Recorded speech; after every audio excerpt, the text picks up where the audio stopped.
Olá, amigos do YouTube. Tem dias que eu não posto nenhum vídeo nem nada, mas se acostumem comigo. Sou assim, descontínua, de vez em quando faço alguma liseira, de vez em quando eu abdico do direito de ser velha e conformada, andando assim, e faço uma liseira bem grande. Bom, mas hoje eu trouxe, atendendo a um pedido, algumas coisas de Agatha Christie. Essa escritora que é fenomenal. Até hoje não houve uma substituta à altura. Aparecem algumas, aí a turma diz, essa aí é outra Agatha Christie, surgiu. Mas depois de 4, 5, 6 livros, você vê o vazio da imaginação daquela escritora, enfim. Ela começou...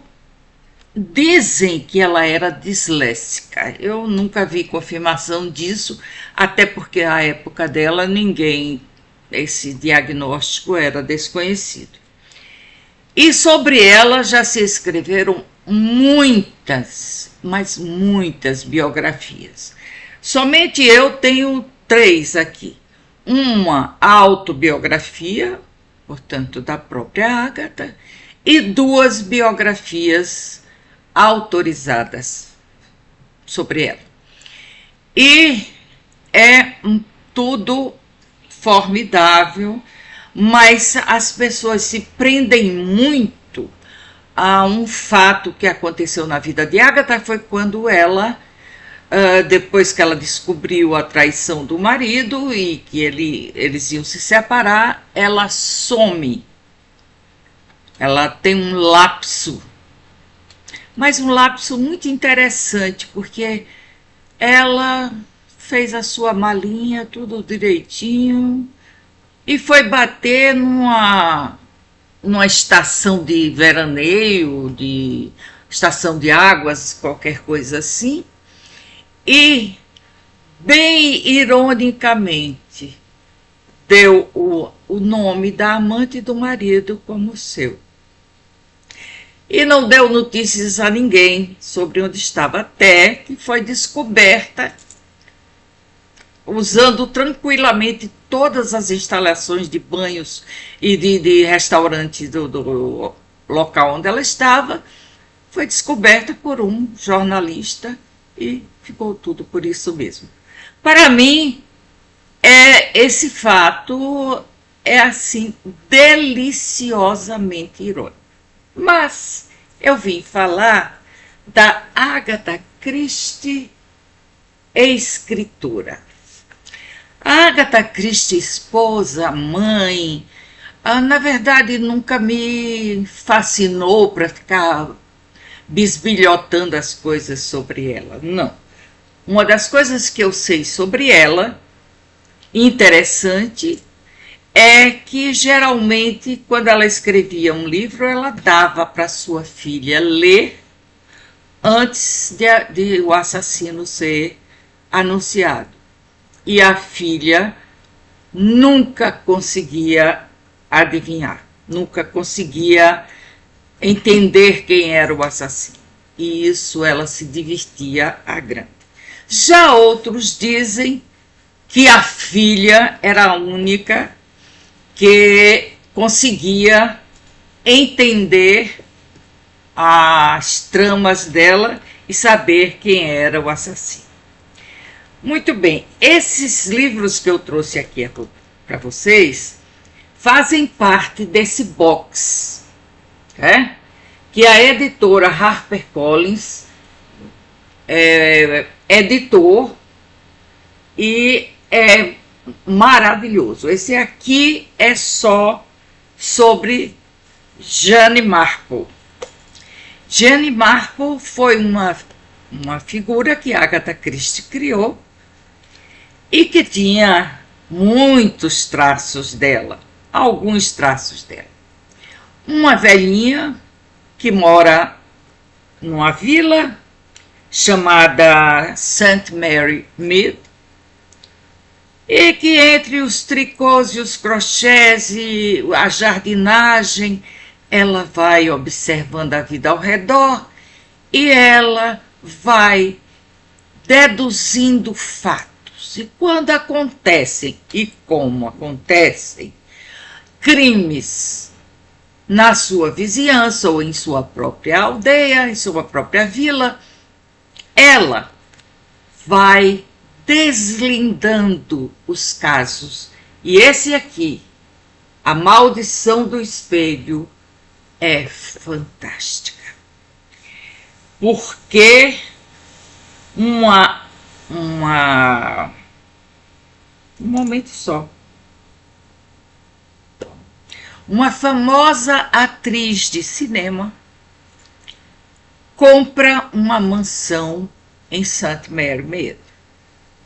Marina Gregg, uma atriz lindíssima, muito bem casada com um diretor famoso de cinema, e que ela havia tido um único filho, e esse filho sofria de um defeito de nascença muito grave e vivia retirado do mundo porque ela não podia ver, porque ela não podia mantê-lo com ela.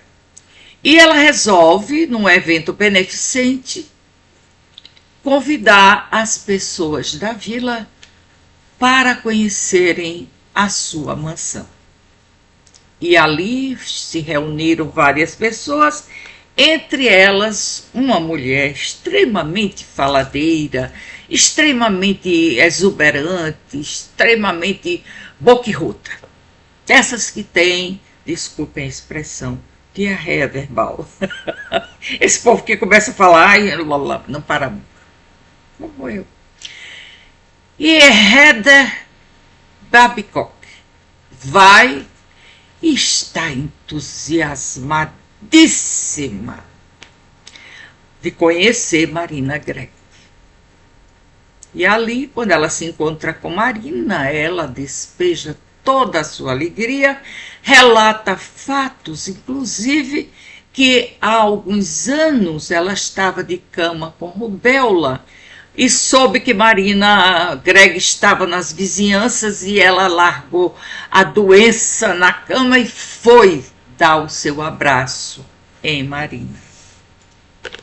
Nesse mesmo evento, Miss Marple está, o inspetor, meu nome do inspetor Craddock, também está. A Heather Babcock toma um drink e poucos minutos depois está morta. E aí entra a trama desse livro maravilhoso contado por Agatha Christie. O segundo, também de Miss Marple, esse box aqui é todo dela. O segundo é 100 gramas de centeio. Um dia normal na vida do Sr. Fortescue, presidente da Consolidated Investment Trust, começa, sem exceções, com o seguinte ritual. Sua secretária particular, a belíssima senhorita Grosvenor, serve-lhe o chá matinal em seu escritório. E Mr. Fortescue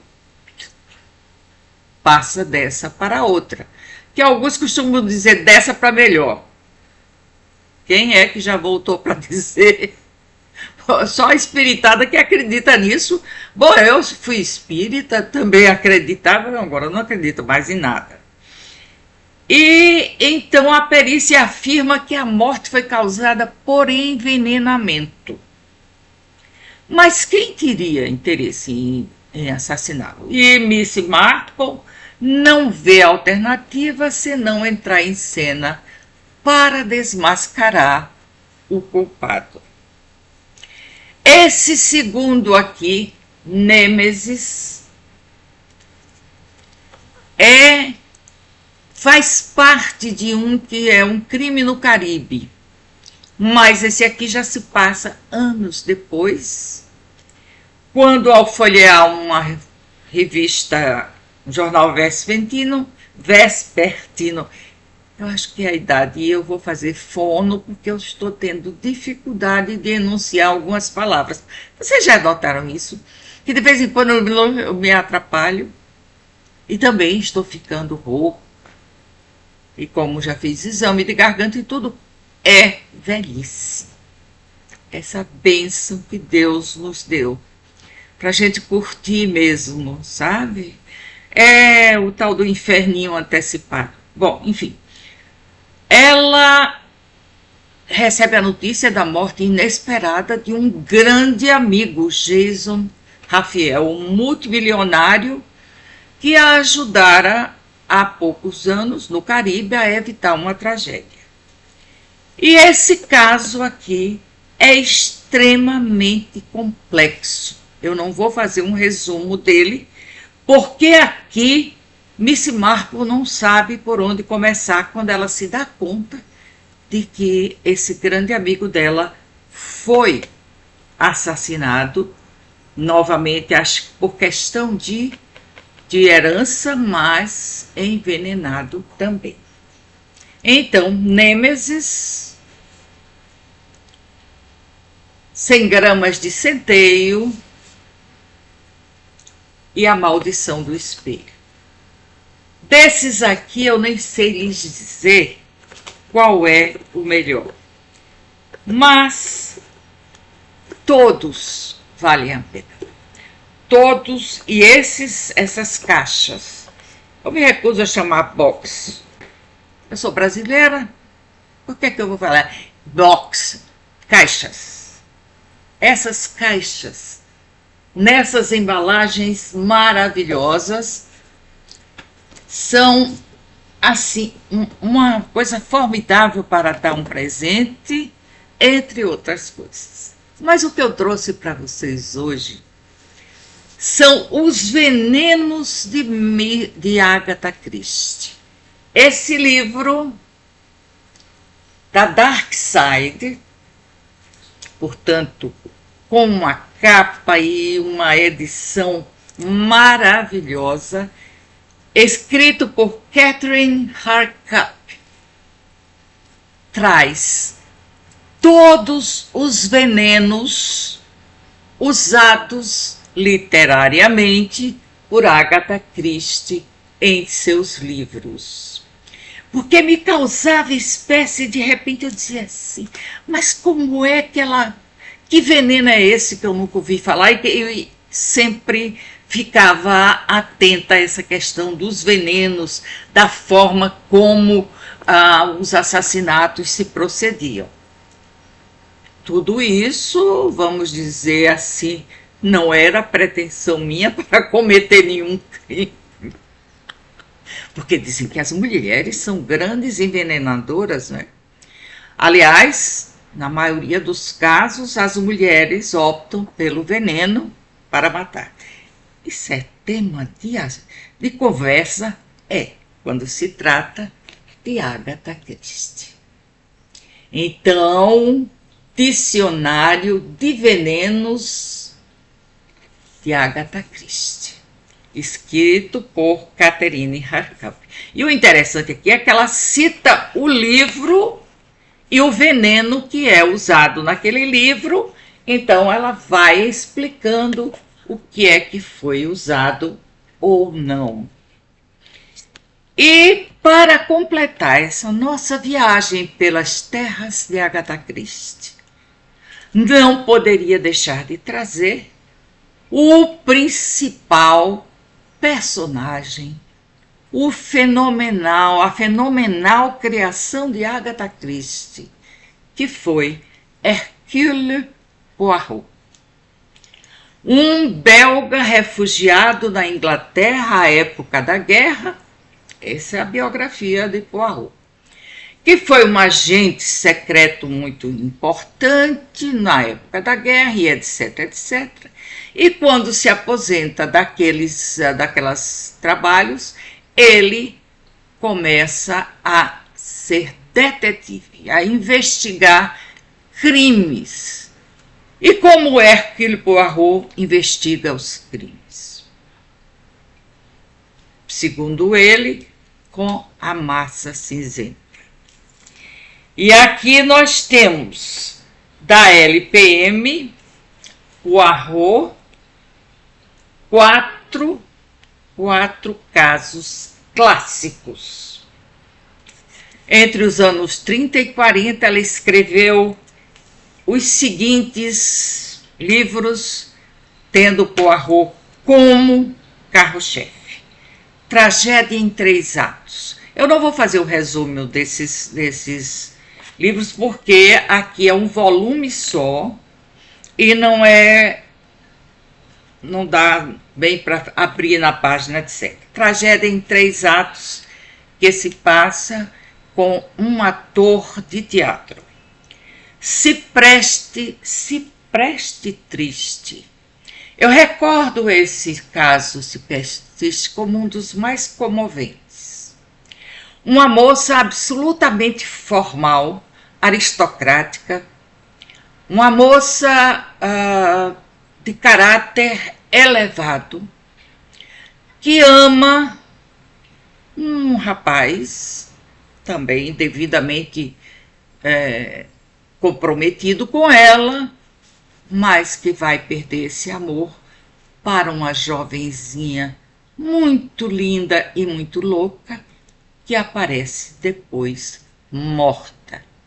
Será que foi a aristocrata que matou? E Poirot vai decidir isso. Morte na praia. Esse é muito interessante, porque Poirot ele está numa estação, num hotel de veraneio, e ele começa a olhar as pessoas, os corpos na praia tomando sol. Até a propósito dessa passagem, eu fiz um haikai muito interessante, mas não trouxe para vocês hoje.